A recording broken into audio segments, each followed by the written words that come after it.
welcome back to episode 10 of the Hillians Talk podcast here at the Burgess Town Clubhouse. Joining me, as always, is my co-host, Lynden. Hello. And welcome back to listeners, because we appreciate it's been a little while since we've been on your airwaves. Although, when this comes out, it would have only been a couple of days. This is very true. Because we would have just released the one with Tom. There you go. But just one with me and Lynden, it's been quite a while. We didn't plan to sort of have this big gap. Yeah, sorry. But, you know. How dare we have lives? How dare stuff get in the way? But, you know, sometimes something's changed and some things stay the same. And a lot has changed here. Just a bit. Understatement of the year. A lot has changed here. Don't recognise it coming through those gates. No, I mean, I cannot. The new fancy gate. Thank you, Frontline. There you go. Shout out Frontline Automation. I can't wait for everyone to see everything, all the changes here at the club in a few days' time at Folkestone. Oh, it's going to be fantastic. It's just. It is a facility that you can only dream of, like, for this level, I think. A lot of clubs this level have 3G pitches and have some, and I'm not discrediting the rest of the league, some of the grounds that I've been to already are very, very nice. But I think what we've put together here, with the Royal We, what we've done here, what David and Vicky have invested into the club, the work that's gone on behind the scenes by the likes of LRG Group, Synergy, Velocity, Velocity, all the guys that worked on the pitch and around the pitch has been unbelievable, and the hard work that the volunteers as well. The Monday Club's still been going strong. So many people, yeah. To make this not only the pitch but its surroundings, the clubhouse, is phenomenal. It's really starting to, not that it wasn't before, but it's really starting to look like an absolutely top tier facility. Oh yeah, I'm so excited. Exactly. I mean, without even being officially opened yet, in terms of no games have been hosted here, I think this takes us from, you know, I think our facilities were fine before. I think they were Isthmian Premier level, just compared to sort of other teams. I think that's fair to say. But now I think this is like top end Isthmian Premier, pushing National South level. When everything's, you know, up and running, when everything's done. I know we've still got a few sort of final adjustments to make before Saturday, but you know, on the whole, I think when everything's done, you know, when people come here, you know, throughout the season as well, just whenever you can get down, I think everyone, away fans, neutrals. Yeah, I'm really looking forward. Actually, it's a good point. Like, for neutrals and sort of ground hoppers, I'm really looking forward to seeing, because we get a lot of ground hoppers here, which is great, and it'd be really good to see what they think based on their last visit, if they've come again, which is testament in itself that even if they're coming again, they obviously liked it the last time round.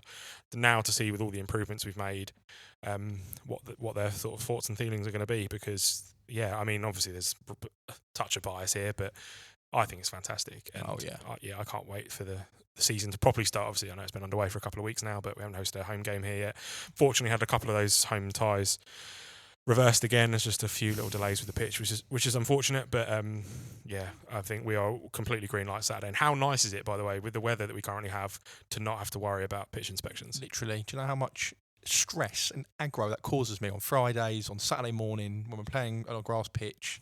We've all got to predict, is it going to be on? And everyone's asking you as well. Everyone's asking me. Jack, when's the pitch inspection? Then I'm asking everyone else who was getting annoyed at me asking them. It's real nice, just stress-free. I know we're going to have a game Saturday. You can chuck it down for all I care. Yeah. I don't care. Yeah, it's gonna be fun. Because our pitch is now 3G. Yeah. It's excellent. But so good. Just, you know, a lot of games has passed since we last spoke, and to be honest, it's quite an interesting sort of topic to sort of bring up, the actual results of the first team, because there's been wins, there's been draws, there's been losses. We've had a real sort of mixed run. Now I know you haven't been to every game, but you know, just from what you have seen, and you know, obviously from following along and hearing the sort of debrief from games as well, you know, how do you think the first 8 away games, obviously league and cup, but the first sort of 8 games in general? We've been 8 already. Yeah, eight away games in a row. Yeah, that's. I mean, first of all, like, hats off to the players. Like, away games aren't easy for all people involved: players, managers, staff, fans. Away games are always a bit more stressful than home games. So to put up with 8 in a row and to perform as well as they have, and for everyone to work as hard as they have, I think is testament to the club and the players and the coaching staff. And I think from the first 3 games, I think we were 7 points through out of possible 9. I thought it was a great start. I think we started really well. And I think if anyone had said that before we started, that your first 3 games you're going to walk over 7 points, we would have snapped their arm off. So I think the boys started really well. I think the play's been great.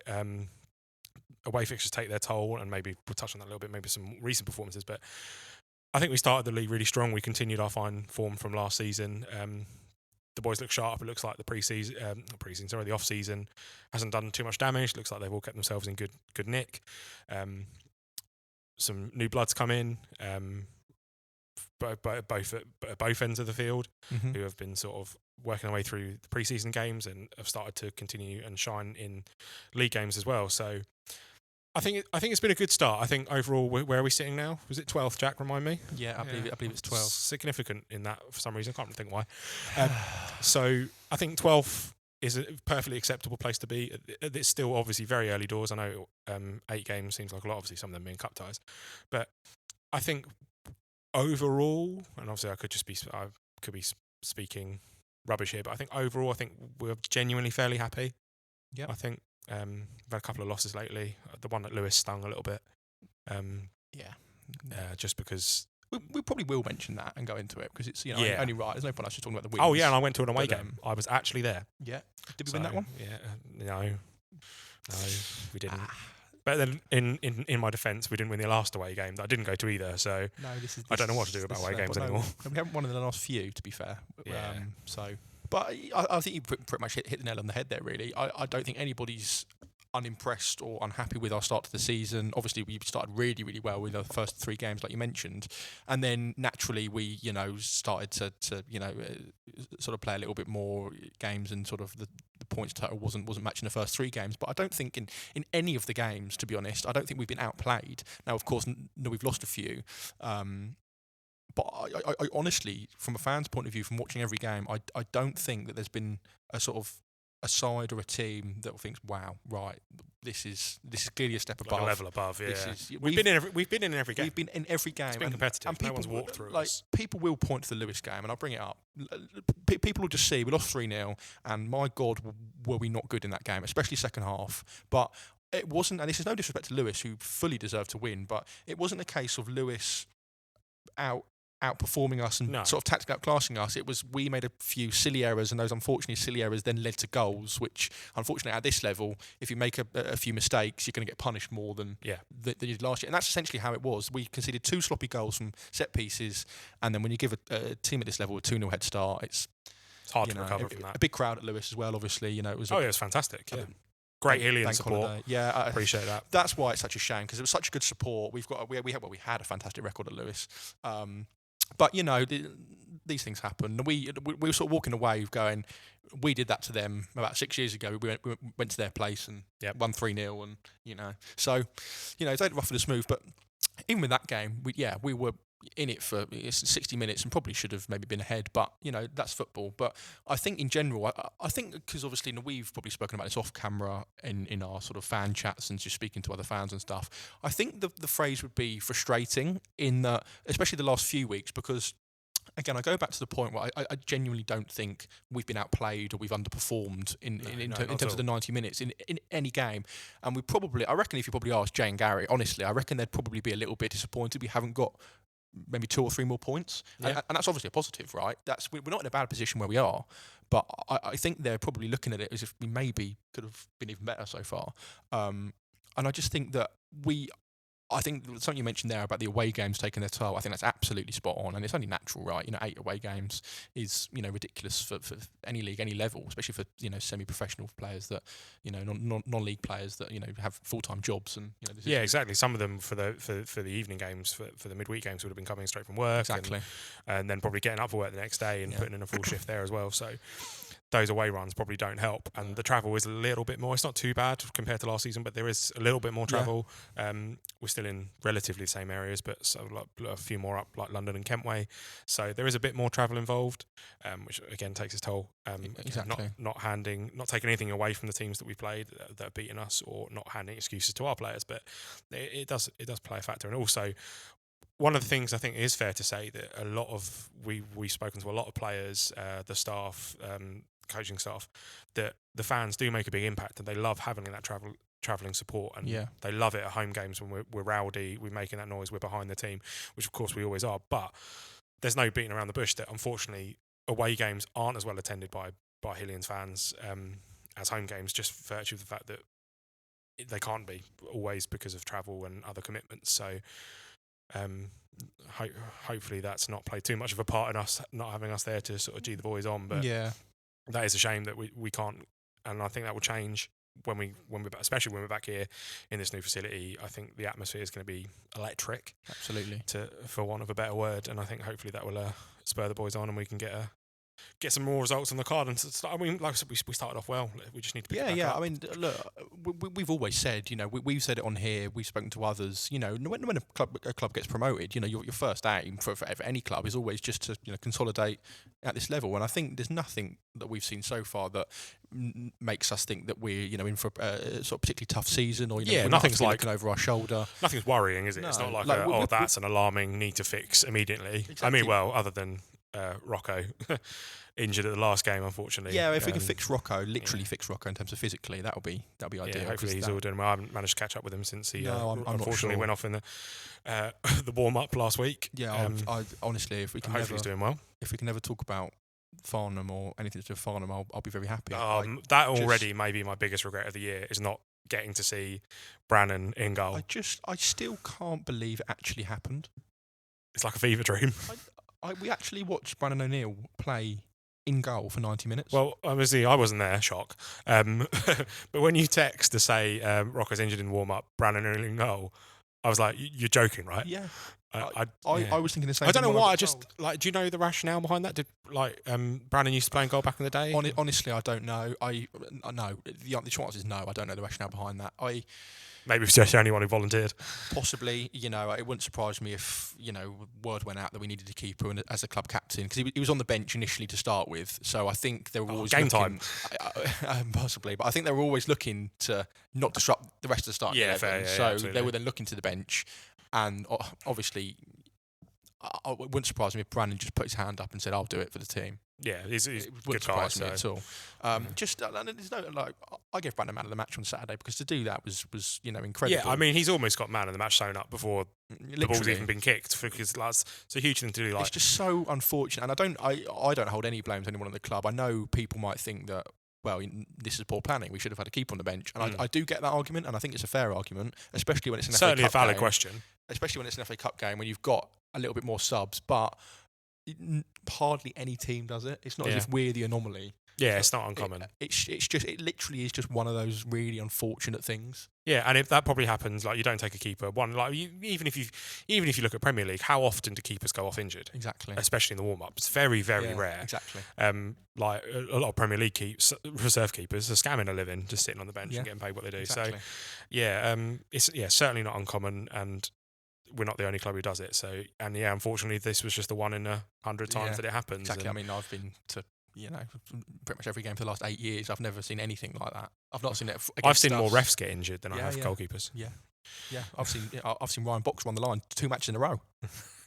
I wish I'd seen that. I mean, that exactly. But it's just it was just such a shame. It was an FA Cup game. And it was such a shame. It was obviously the whole 90 minutes. Like, if he was got an injury with 5 minutes to go or 10 minutes to go, and you can slightly more easier to stomach. Exactly. And then we were level at half time, and then even then I was saying to people, right, well, just imagine if you got injured at half time, we've now got 45 minutes to it would have been no different. But unfortunately, and I was just going to sort of go back to a point I was going to make when I mentioned about the away travel. I do think that the biggest problem is not the right word, but the biggest sort of thing that I've noticed, I suppose, is that I don't think we've consistently put a 90-minute performance together yet. I think we've looked really good for 45 minutes, for 60 minutes potentially. And that's absolutely fine. You don't need to dominate 90 minutes of football to win a football match. That's fine. But you need to close the game out. Exactly. You need to when you're on top, you need to put teams away, either score 2 or more goals, or when the other team then gets on top, you need to make sure you stay solid and don't. I just think that's the only sort of fix, I think, and I'm sure that I'm not telling the manager what to do, but I'm sure that's something that they're aware of. That I think they'd be very keen to put a more like a 75 to 80 minute performance together, where you're really in control of the whole match. Because when we're on top, we honestly. We play such good football. So confident, so fast paced, so quick around the pitch, clever little balls, clever little plays. Like, we get the basics right, and you get the basics right, and play good football. You can take apart a lot of teams just by doing the simple stuff correct. We're doing so much stuff right on the pitch. It's not as if we're playing badly. It's not as if we're not sort of turning up to games. I just think, and then it's sort of everyone seems to know this, that when they come to watch us. We just need to be more clinical, when we're on top, and then we just need to be on top for longer, because that will inevitably lead to more points and more everything. Because I do honestly, I probably do think we're a couple of points off where we maybe performances deserve to be. Yeah, fair. And again, that's if I'm sitting there saying we're perhaps a bit under par and we're 12th, then that's not a negative thing at all. Yeah, I mean, without having seen all the teams play in the league so far, I certainly don't think, obviously questions were asked. I don't think they were ever serious questions, but questions were probably asked of every team newly promoted, are they just going to come straight back down? And I don't think that was ever a question of it's a label Burgess that everyone Hill. Still throws at us. Yeah, we're exactly. To finish bottom by everyone else. Yeah, I mean, I saw so many pre-season predictions of that had us in the bottom 3, and I don't think that's the case. I certainly don't.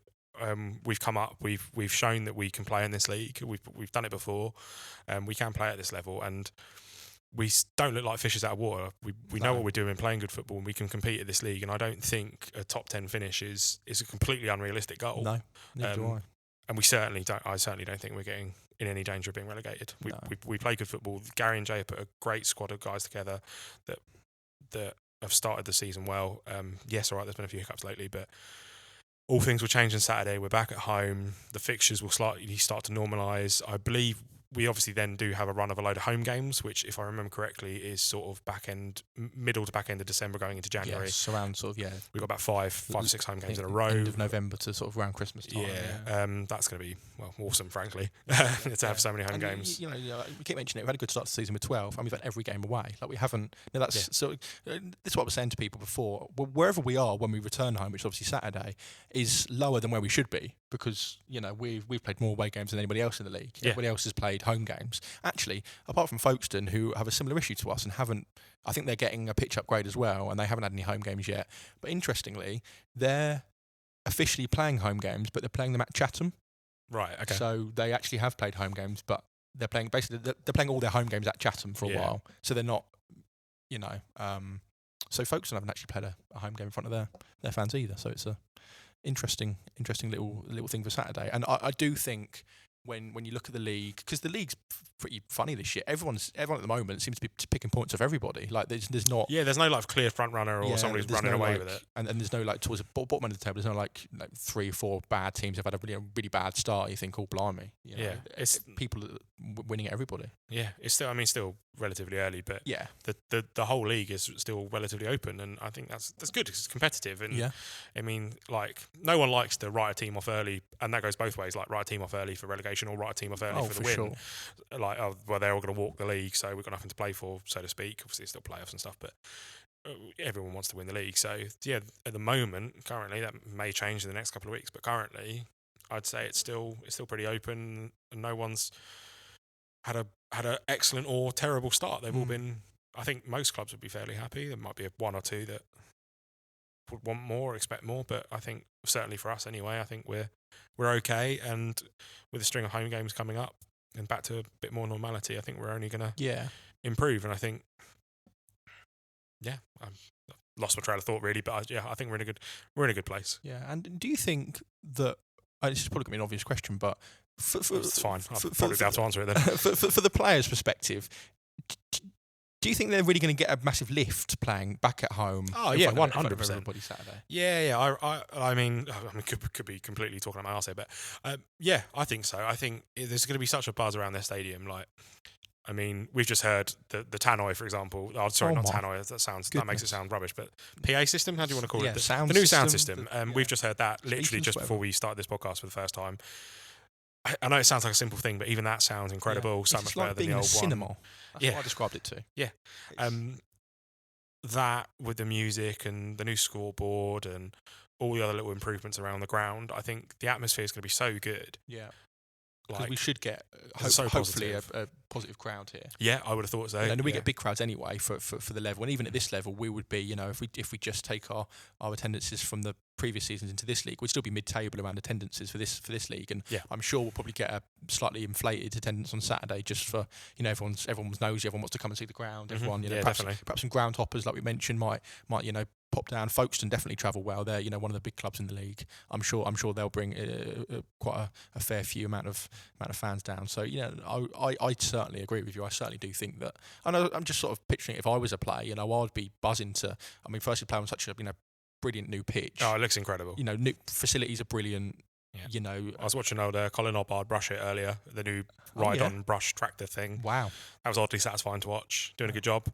But Colin Obbard's ride-on tractor. yeah, Excellent. but yeah, it just looks fantastic.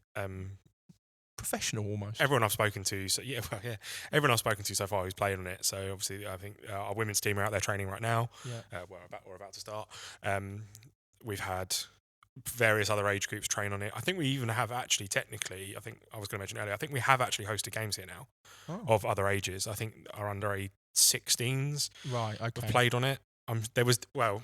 Even if I've got the age wrong, and I apologise for who it was, but I was here on Sunday, and there was definitely a competitive game being played. Okay, fine. So yeah, we have had games. I think we've had a couple, and I'm sure Gary Excellent. said that we might have won them all. So going well. Excellent. I'll just keep that up. Really, I'll say to exactly. everyone, just never lose at the home ground. Yeah, and just to like to finish that point, like everyone I've spoken to since has sort of said how nice it is. That it's obviously like we can go on about 3G versus grass. We won't open that can of worms again, but everyone's happy. Like they're happy with the playing surface. They're happy with how the ball's moving. They're happy with everything's gone really well. With off the pitch stuff. Exactly. Yeah, it's a fantastic facility. I'm despite having next to no involvement or hand in making it happen, I'm so proud of it. Yeah. And I'm so thankful for David and Vicky and everyone else at the club who's made it happen, because I think we deserve, as a club, we deserve it. And I'm glad it's happened. We do. We totally do deserve it. And I literally, and I've said it before in this podcast, but I just can't wait to see everyone because obviously you mentioned before that some people can't get to away games. Some people, have a young family. Some people can't, physically travel. Everything that comes up. But if you live in Burgess Hill, if you live locally, you want these home games back. People haven't been to the club in, since April. If you just come to home games, which is, let's be honest, quite a fair few percentage of. Is this your first time here since it's been fully done? Fully done, yeah. So when I was out here, just before we started and taking everything in and being shown the scoreboard and the tannoy system, this is my first time seeing it all officially done. So it's nice to see people's reaction. Obviously, I've been living a little bit more locally than you and being involved in some of the behind-the-scenes media we've been putting together, which a little subtle plug you'll start seeing coming out. And coming soon, yeah. Obviously, I've seen a lot of the development in the stages, and but even now to see we were talking about it, me and Dave Bradbury the other day, like that. It's almost weird, like even though it's not been in the grand scheme of things a huge amount of time, I've almost forgotten what it used to look like. And how fast it's come together. How much it already feels like home. Like it wasn't until I saw some old footage of the club, I was like, oh yeah, I forgot that used to be there. Even though it was only 3 months ago. Do you want to know something and it's not the most important thing at all about the club, but something. When is anything we talk about important? Just something that I think is just a brilliant small addition that didn't need to be done but has been done. The five-a-side cage bit, where they've put 3G on that. Like, I know it sounds simple. We've got that facility. Why not use it? But it's just, we can now use that for training games. We can, there's juniors can use it. It can be incorporated now into everyone's training. And I mean, like the previous one, for those who know what we're talking about, the cage at the far side of the ground where you come in. It did look a bit sorry towards the end of for the last couple of seasons. Let's be honest, it's looked a bit sorry, a bit worn out. Not the most. It's not the most. I mean, it's set at the side of the woodland, so you can understand how it's happened. Yeah, it's a bit unappealing, and loads of kids played on it at match days, but now, it's. I mean, obviously it's not important, but it's just another one of those small details that. They really have thought of pretty much everything. Yeah. I mean, I'm not a huge fan of the circular pitch surrounds, as in the top of the fence, because they used to be square, so you could put your beer on them. Yes, no, of course. So rip to the beer resting fences. Yeah, that is going to really upset a few people. But then on the plus side, no potential for spillage onto the pitch, which is a good thing. Obviously, we want to protect the pitch. So I guess we can all learn to hold our pints. I'm not sure if you've done this or been around it yet, but because I haven't done a lap of the pitch from the outside. Is it because some people obviously when they come down here, the pitch has been raised, hasn't it? It has, yeah. So from different angles, it's probably going to be a sort of different viewing point, just in terms of what we're used to from going back to April. It's obviously been raised, so it's different. Is it like a noticeable? Not really, because the pitch has been raised, but also there's been new tarmacking around the entire pitch. So true. The walkways have sort of been raised in line with that as well. So, I mean, there might be certain spots where you might notice it a little bit and go, oh, I just feel a little bit higher or a little bit lower. But obviously the most important thing is the views aren't obstructed in any way. You can Like still see from everything's everywhere. still, still great. I would say no. You probably really wouldn't notice it, especially the casual viewer. But maybe if you really looked. But yeah, no, it's good. No, it's like, I mean, and obviously even those walkways were a little bit tired, and like so the fact that it's all been redone and everything, it's been revamped. yeah, no, literally like Everything is everything, like all the little things, so good. There's even something. I won't give it away because I'm sure it'll be coming out on social media shortly. But something new was unveiled or uncovered today for the first time I've even seen it, and I've been here a lot over the last couple of months. I saw it for the first time today, and that was really cool. I'm sure it's probably one of the social media posts that are planned in the countdown, so I won't say anything, but I saw that today and that looked brilliant. There you go. So yeah, it's a proper busy time here coming up. Obviously, we've been away for so long, so we've got a lot to catch up on. Obviously, men's are here Saturday. We host Folkestone. Get down if you can. Just feel the hill. But yes, please do. Not only Saturday, we've also got a massive women's FA Cup game on Sunday. The club's first ever. Yep, the first women's FA Cup game. Hopefully you're listening to this just after our podcast with Tom, and shout out Tom Klinger. Yep, shout out. He was amazing. He was really brilliant. Came across really well. He was brilliant. By the way, absolutely. His passion for the game. I think I said this on the podcast as well, so I'm not just saying it again. For like his passion for the game really shone through, and he's had a fantastic coaching career that I didn't realise until we just spoke to him, which is incredible. Which is actually something we find out a lot about guests. Actually, is that they end up having a bit of a backstory, like Jay talking about him coaching abroad and stuff as well. We didn't realise. So yeah, he's vastly experienced for a relatively young age, 25, for a manager. So 25. Someone just so cool. Yeah, so cool. And I was really really impressed. If you can get yourself down here for Sunday as well, 2 p.m. kickoff. Please so get 2 down. home games in a row. I'm unfortunately not at Folkestone.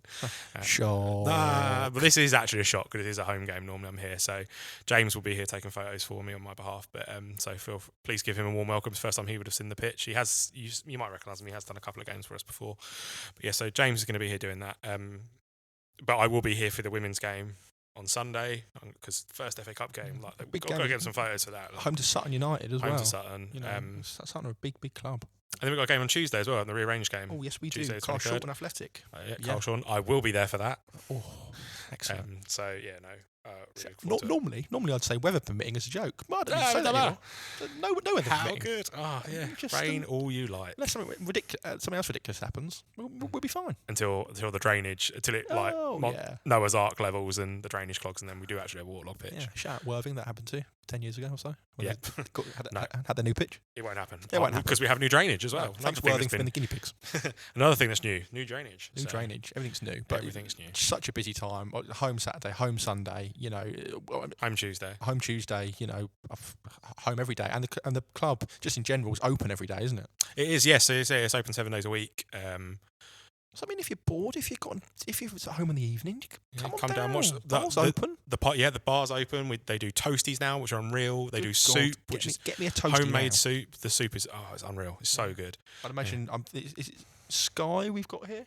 Sky Sports. Oh yeah. We've got Sky Sports. Yeah. Sorry, I was like, what? No, sorry. Actually, Sky Sports. We have got Sky Sports. So I mean, obviously, on. In the evenings, if there's football on. Yeah. If not, there's pathway training games and the occasional fixtures as well being played out on the pitch that you can watch. So yeah. Basically, there's always something on here drinks. Now. Yeah. Absolutely. We've been closed for so long. We now never closed anymore. Darts on a Monday night. Oh, my darts team, we're rubbish. So if you want to come down and have a laugh or show us how to play darts, I want to get into a darts team. Oh, damn, I've already got a selection headache. No, I'm not. I'm just saying, put it out there for whoever wants to hit me up in the aftermath of this. We almost got enough to have a second darts team, so maybe we can get a second one. Keep me posted next season. I promise I am all right. I'm not just. I've never played before. Please, that puts you better than most of our team, so that's fine. Sorry, we've tangent there, but so everything's going on at the club. The club's open 7 days a week. Obviously, there's still functions on, so some parts of the club maybe.